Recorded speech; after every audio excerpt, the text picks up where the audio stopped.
lazy Sunday mornings, hiding under covers. I don't mind staying in with you.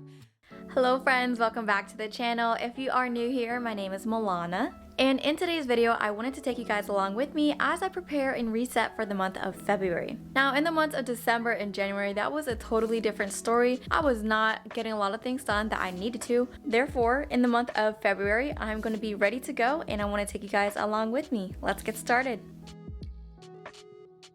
As I have mentioned in my intro, I'm a bit behind. So here I am setting my goals, intentions, values, and asking myself, who do I really want to become this year in 2023? Now, I know some of you are probably thinking like, girl, it is February. You're a little bit late to the game. I know I'm a little bit late with setting my goals and intentions, but as the saying goes, better late than never, right? I definitely think that I've come to the acceptance of myself when it comes to the new year. I have found myself the past 2 years not having all of my goals ready to go by January 1st, but I have come to the acceptance that that's okay. I know in the month of December and November, we see a lot of content that really focuses on vision boards, goal planning, how to achieve your goals, how to set intentions for the new year and stuff like that, which is great. But when you see a lot of that content going out, you kind of feel pressured like, okay, I should probably start to get on all of this stuff. But if you don't get to it, that's okay. We have just had to come to the conclusion that some of us have different lives and we may not necessarily have that free time to sit down, reflect, and set the goals for the new year. I think it's a great idea to just set some realistic goals and long-term goals and maybe some quarterly goals for yourself to really strive and do your best for the year. So just to give you guys a little bit of background on where I've been the past couple of months, 2022 has been a little bit crazy, but for the good. I got a new job in 2022, traveled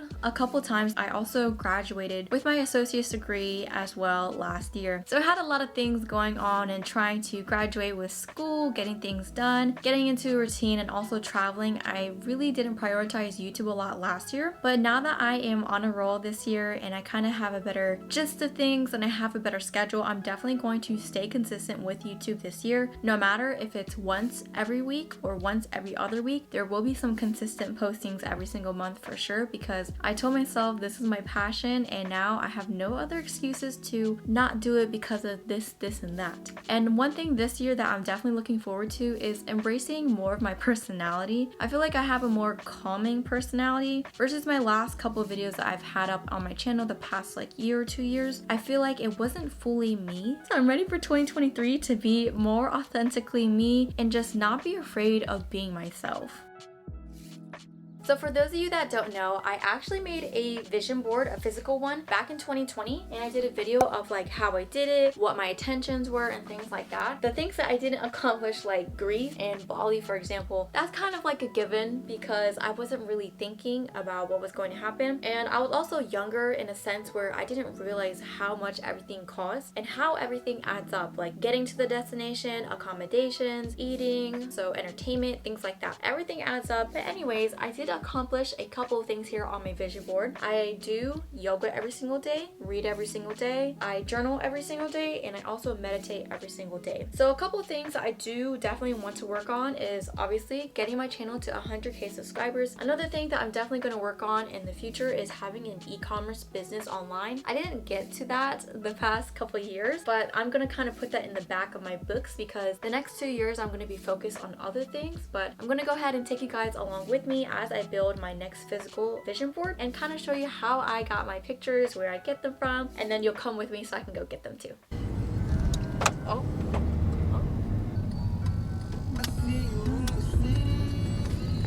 So right now I'm on my way to go pick up my pictures from CVS. I normally like to film with my camera, but it's kind of hard to prop it up on my dashboard because I don't have an actual like car mount for my camera, but I have a car mount for my iPhone. So this is what I'm filming with, but that also means since I'm filming with my phone that I can't listen to any music because when you're filming it like doesn't let me. But yeah, I'm excited to start a new vision board and just wow, no matter how fast I turn, this car mount is like real stable. I just wanted to stop this video really quickly and say I am so sorry for the audio quality. The iPhone quality versus the mic on my camera is just a little bit different, as you guys can tell.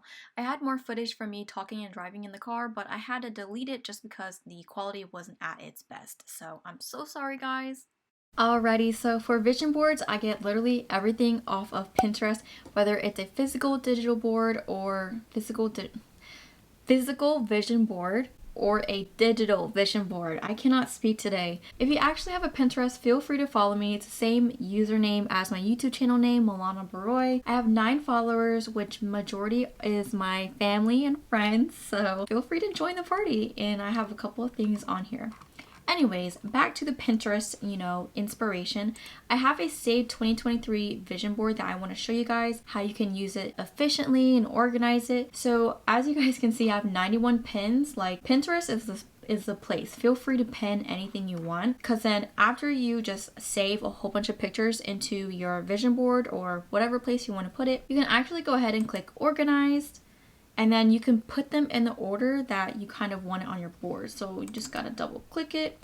And then you just basically just drag the lines and how you want everything. Like, this whole entire row is pretty much going to be similar to how my actual vision board is going to be. So you can always put the ones you really like on the top. Like, let's say, for example, my ring. I really want to be engaged within the next 2 years. One fun fact about me is that me and Nick have been together for almost 4 years upcoming this year. So it's about that time that I am personally ready to get engaged, and I know he is also ready. So I'm putting that on my vision board to really put that into movement, manifest something. And since I'm on that note within the 2 years, I just want to put out there that my physical vision board is actually for 2 years. So this is how I get my inspiration, and I hope you guys can check my Pinterest page out.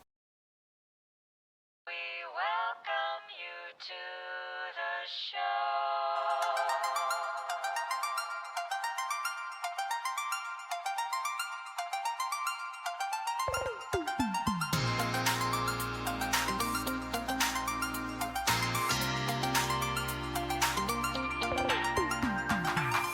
So earlier I was playing around with the pictures to see what I kind of would want, and I have like the ideal layout. So I'm actually gonna just go ahead and tape it onto here, because that paper, as you guys can see, it's messed up. So we're just gonna work with what we got. So we're just gonna put tape and just hope that next year the tape will, come off really easily.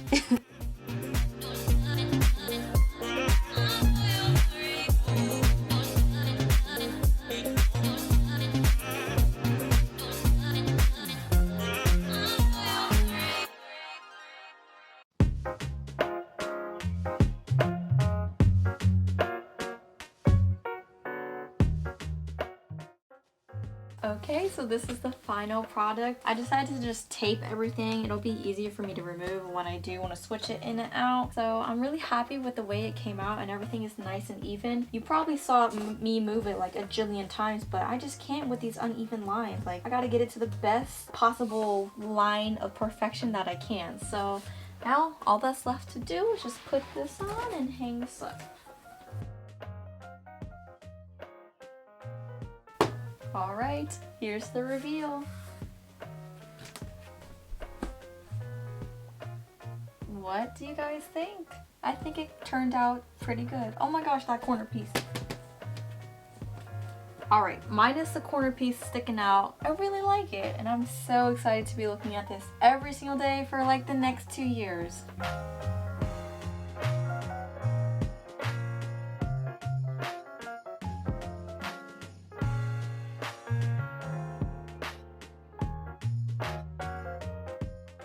Alrighty guys, now I'm going to go ahead and walk you through my February finance sheet and how I kind of budget for the month. So I'm going to go ahead and start in the income summary. I'm just going to kind of break down how I normally use it. So let's say in here, I'm just going to put payroll, something general, and I'm going to get paid, for example, this Friday. Let's say that I'm going to get paid like $700. I would put that in the budget and just kind of leave it there. And if you have other sources of income, like maybe you have a side hustle, Oh my goodness, I can't spell. That is one thing about Google Sheets. It's not going to correct your spelling. And then you can double click on the day and just pick like another day. You'll get paid, let's say like $300 for a side hustle. Boom, put that in. You can see on the money over here, the budgeted amount in, and then we'll work on budgeted amount out kind of after. So if you come here to the bills, I love how this is so simple but easy to understand. Let's say I have a car payment and the due date is going to be, let's say it's due today, January 30th. Let's say that my budget is like $300 for my car payment, or it's like $400. It's gonna turn red, okay? And especially because the due date is today. So if it's, I'm gonna show you what happens if you miss a day. So let's say mortgage. You have a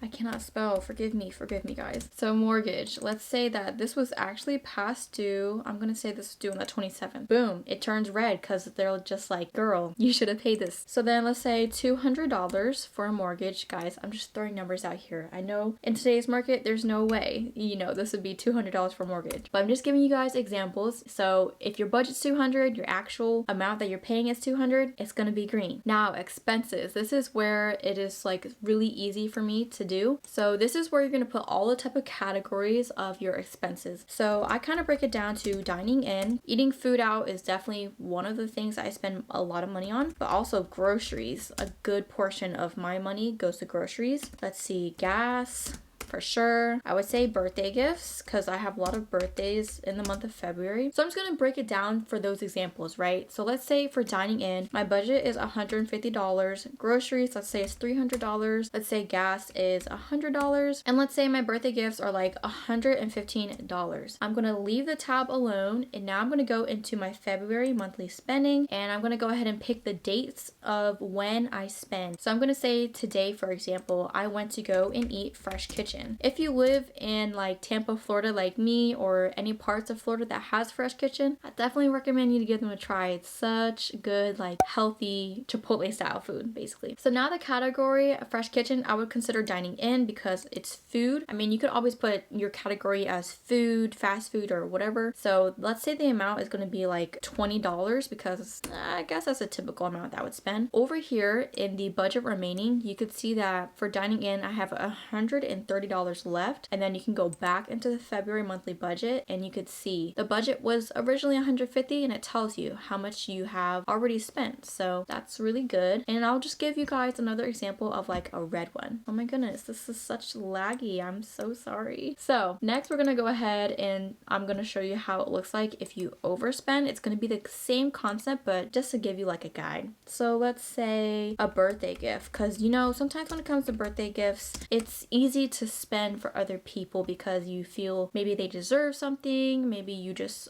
you know, love this person really much, you want to spend more than your budget. So this category would be considered birthday gifts. I'm just doing something general, and let's say I spend like $800 on a birthday gift. Boom, did you guys see that? It already turned red over here. So I went over, I guess, $685. Yep, because my budget was $115. So that's just kind of what I mainly use on this sheet. Of course, I also use, you know, savings. I have subscriptions on here, which is really good. Any investments and any debt you can put in here, and then you just have your, basically your spending of the month tracker. So that is a little bit of an example, but just to show you guys how like my January one looks, this is kind of like a graph. Like after you have entered everything in for the month, it will calculate how much you actually spend. So in the month of January, you guys can kind of see that groceries is a big portion of where my money goes, and then along with entertainment, I count entertainment as like doing activities, things like that. And then you could also see that dining out is also a big portion in the month of January. So this is a great little simple monthly budget. I found this off of Etsy. 100% credit to the girl that made it. She was amazing, answered all of my questions, and this was definitely worth the money for me, and it motivates me to actually track my finances. So if you do not keep track of your finances, and if you are in your 20s like me, I definitely recommend you to start, because seeing how much money you're spending and where all of your money is going, that's super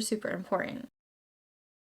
So one of my goals for the past 2 years was to read at least one book a month. And so for the month of January, I read The Four Agreements. This is actually labeled a Toltec wisdom book. This is by Don Miguel Ruiz, and I wanted to share about a page or two of some wisdom. I thought it was really worth sharing with you guys. The first agreement is to be impeccable with your word. It sounds very simple, but it is very, very powerful. Through the word, you express your creative power. It is through the word that you manifest everything. Regardless of what language you speak, your intent manifests through the word. What you dream, what you feel, and what you really are will all be manifested through the word. The word is not just a sound or a written symbol. The word is a force. It is a power you have to express and communicate, to think, and thereby to create the events in your life. You can speak. What other animal on the planet can speak? The word is the most powerful tool you have as a human. It is a tool of magic. But like a sword with two edges, your word can create the most beautiful dream, or the word can destroy everything around you. And that's just a snippet of the book, but I definitely recommend you guys to read this. I got this off of Amazon and it was definitely underneath $20, so it's pretty affordable. Thank you all so much for watching my video today. Please don't forget to give this video a thumbs up. That always helps me and my channel out, as well as hitting that subscribe button down below and hit that bell notification so you can go ahead and get notified every single time I post on Mondays now. Until next time, I will see you all in my next video.